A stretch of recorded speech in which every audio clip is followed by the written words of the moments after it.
Hello everyone, welcome back to our YouTube channel medical knowledge. तो हमने पिछले video में देखा था आईवी फ्लूइड्स और उसके कितने प्रकार होते हैं, किस कंडीशन में उसको यूज़ करना होता है, उसके कॉन्ट्राइंडिकेशंस क्या होते हैं, कौन से डोज में आईवी फ्लूइड्स को देना है, इसके बारे में हम डिटेल से चर्चा किए थे। तो आज हम चर्चा करेंगे इंजेक्शंस और उसके टाइप कितने होते हैं और आप इंजेक्शन किस एंगल में दे सकते हो।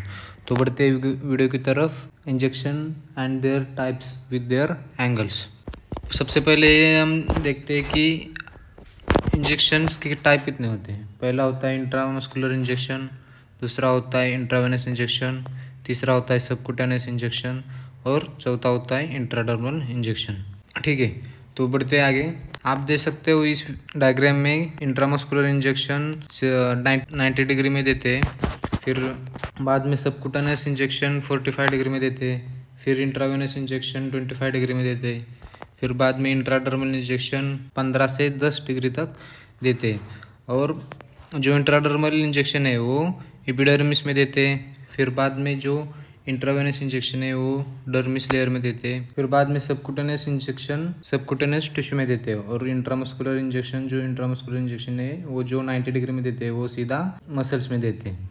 ठीक है, तो बढ़ते आगे angle of injections. Angle of injections पर जो इंट्रामस्कुलर इंजेक्शन है वो 90 डिग्री में देते हैं, फिर बाद में सबक्यूटेनियस इंजेक्शन 45 डिग्री में देते हैं, फिर इंट्रावेनस इंजेक्शन जो 25 डिग्री में देते हैं, फिर बाद में जो इंट्राडर्मल इंजेक्शन है वो 10 से 15 डिग्री में देते हैं। ठीक है, तो बढ़ते आगे। सबसे पहले हम बात कर लेते हैं इंट्रामस्कुलर इंजेक्शन के बारे में। इंट्रामस्कुलर इंजेक्शन के 4 साइड्स होते हैं, जो कि पहला होता है अपर आर्म, बाद में दूसरा होता है थाई पर देते हैं, फिर तीसरा बटक पे देते हैं और चौथा हिप में देते हैं। इस डायग्राम में आप देख सकते हो कि जो अपर आर्म में एक्रोमियन प्रोसेस और डेल्टॉइड मसल के नीचे इंजेक्शन साइट होते हैं, उस साइड पे हम ये देख सकते हो इंजेक्शन साइट ये होती है, इस साइड पे हम इंट्रामस्कुलर इंजेक्शन देते हैं। फिर बाद में दूसरे डायग्राम में आप देख सकते हो पेल्विस के नीचे इंजेक्शन साइट होते हैं, आप मार्क करके इस मार्क पर इंजेक्शन दे सकते। ठीक है, फिर आगे बढ़ते हैं। Medication is injected into muscles. Intramuscular injection मतलब जो ऐसी मेडिसिन होते हैं जो सीधा मसल के अंदर इंजेक्ट की जाती है। ये देख सकते हो, ये मसल है, इस मसल के अंदर सीधा इंजेक्शन के थ्रू मेडिकेशन इंजेक्ट किए जाते हैं, इसको बोलते हैं इंट्रामस्कुलर इंजेक्शन, और इसका एंगल होता है 90 डिग्री एंगल होता है। ठीक है, एक इस डायग्राम में आप देख सकते हो एक्रोमियन प्रोसेस, ये एक्रोमियन प्रोसेस है। एक्रोमियन के प्रोसेस के नीचे 2 to 3 सेंटीमीटर नीचे आप इंजेक्शन दे सकते हैं। फिर बाद में हम देख लेते हैं इंट्रामस्कुलर इंजेक्शन का यूज़ क्या होता है, आप किस कंडीशन में इंट्रामस्कुलर इंजेक्शन दे सकते हो। पहला तो होता है वैक्सीन्स, मतलब जो बचपन में टीका लगाते हैं, जैसे कि पोलियो वैक्सीन का हो या फिर HBS का हो। ठीक है, उस वैक्सीन को सीधा IM देते हैं। फिर बाद में एंटीबायोटिक्स हो, कोई भी एंटीबायोटिक्स देना हो तो आप इंट्रामस्कुलर इंजेक्शन लगा सकते हैं। फिर for slower absorption of medicine, मतलब किसी मेडिसिन को स्लोली बॉडी में अब्सॉर्ब करना हो, उस कंडीशन में आप इंट्रामस्कुलर इंजेक्शन दे सकते हो। जैसे कि एग्जांपल में बताया गया है कि पेन रिलीफ ड्रग्स, जैसे कि कोई दर्द निवारक दवाई हो, उस कंडीशन में आप वो मेडिसिन को IM दे सकते हो। फिर बाद में वैक्सीन, जैसे कि पहले बता चुका हूँ कि जैसे इम्यूनाइजेशन के टाइम पर जो वैक्सीन दी जाती है वो इंट्रामस्कुलर दी जाती है। ठीक है, तो आगे बढ़ते हैं। दूसरा टाइप होता है IV, मतलब intramuscular injections. Medications is directly administrated into the when, मतलब यह बताया गया है कि जो मेडिसिन है वो डायरेक्टली इंजेक्ट की जाती है वेन में। जैसे कि आप इस डायग्राम में देख सकते हो, ये इंजेक्शन सीधा वेन में इंजेक्ट किए हैं, इसको बोलते हैं इंट्रावेनस इंजेक्शन। जैसे कि पहले बता चुका हूँ कि इसका एंगल होता है 25 डिग्री। ठीक है, तो आगे बढ़ते हैं इसके यूजेस के ऊपर। इसका यूज़ क्या होता है, आप किस कंडीशन में इंट्रावेनस इंजेक्शन दे सकते हो, इसके बारे में हम डिटेल से चर्चा करेंगे। जैसे कि पहला है कि अगर किसी पेशेंट आपके पास क्रिटिकल कंडीशन में आया है तो आप उस कंडीशन में उसको आईवी लगा के उसको ट्रीट कर सकते हो। जैसे कि कोई पेशेंट डिहाइड्रेशन का आया हो, उस कंडीशन में आप उसको आईवी लगा के ठीक कर सकते हो। जैसे बर्निंग कंडीशन हो, इस कंडीशन में आप उसको आईवी लगा सकते हो।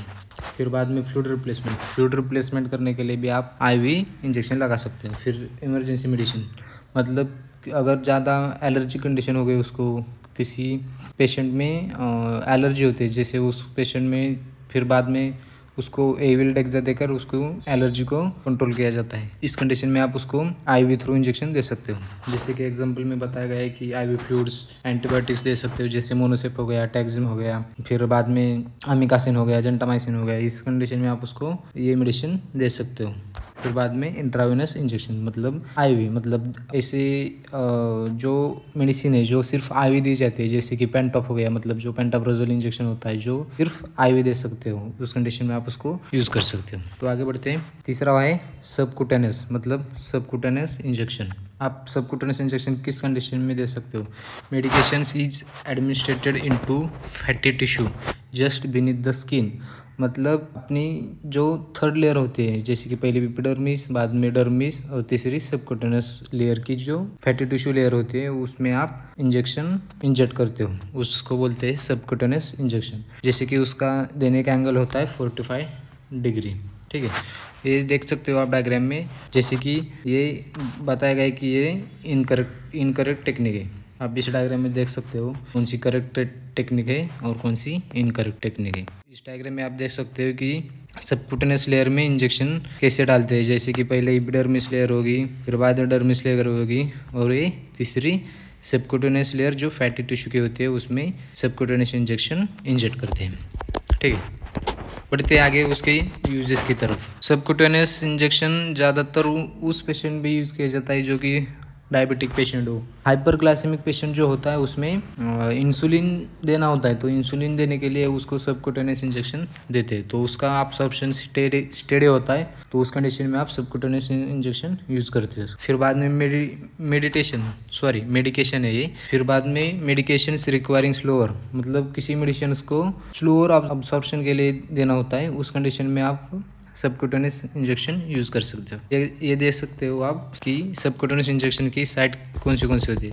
अपर आर्म में दे सकते हो, फिर एब्डोमेन में दे सकते हो, फिर फ्रंट ऑफ थाई में दे सकते हो। ठीक है, फिर बाद में आगे बढ़ते हैं। चौथा इंजेक्शन रो है आईडी, मतलब इंट्राडर्मल इंजेक्शन। इसमें medication injected into the top layer of the skin, मतलब डर्मिस, जो कि सेकंड लेयर होती है, जो डर्मिस लेयर होती है, मतलब एपिडर्मिस के बाद की जो लेयर डर्मिस, उस लेयर में इंट्राडर्मल इंजेक्शन दिया जाता है, और उसका एंगल 10 to 15 डिग्री होता है। ये डायग्राम में आप देख सकते हो कि इंट्राडर्मल इंजेक्शन दिया हुआ है। इसमें केयर क्या करनी होती है, आप इसमें देख सकते हो कि इस नीडल को ज़्यादा डीप, इसमें देख सकते हो इस डायग्राम में ज़्यादा डीप नहीं डालनी होती। अगर ज़्यादा डीप डाली जाती है तो वो सबकुटेनियस टिश्यू में जाती है, और अगर ज़्यादा कम इंजेक्ट की तो एपिडर्मिस लेयर में जाती है।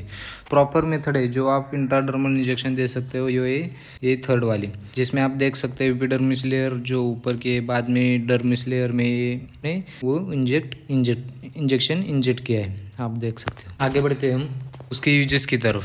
आप किस कंडीशन में इंट्राडर्मल इंजेक्शन यूज कर सकते हो, जैसे कि एलर्जी टेस्टिंग करनी हो, फिर बाद में ट्यूबरकुलिन स्किन टेस्ट करनी हो। जैसे कि एग्जांपल में यहाँ बताया कि टीबी स्किन टेस्ट, मतलब मेंटॉक्स टेस्ट, जो मेंटॉक्स टेस्ट होती है वो परफॉर्म करने के लिए आप इंट्राडर्मल इंजेक्शन में यूज़ कर सकते हो। ये देख सकते हो आप मेंटॉक्स टेस्ट का फ्लोचार्ट, जिसमें ट्यूबरकुलिन इंजेक्शन इंजेक्ट किया जाता है, और बाद में स्किन को ऑब्जर्व किया जाता है कि वहाँ पे रैशेस या कोई अदर फॉर्मेशन, जैसे कि लिम्फोसाइट का इम्यून रिस्पांस देखा जाता है। फिर बाद में फॉर्मेशन ऑफ लेमन क्रस्ट हुए या नहीं हुए, ये बाद में देखा जाता है, और इससे टीबी डायग्नोस किया जाता है। ठीक है, थैंक यू। आप देख सकते हो आज हमने जो इंजेक्शन के टाइप पढ़े, जैसे कि आईएम हो गया हो, जैसे आईवी हो गया हो, जैसे आईडी हो गया हो, मतलब जो इंट्राडर्मल होता है, और जैसे कि हमने सबकुटेनियस देखा हो। ऐसे ही मेडिकल रिलेटेड वीडियो के लिए हमारे चैनल के साथ जुड़े रहिए। मिलते हैं नेक्स्ट वीडियो में, तब तक के लिए थैंक यू।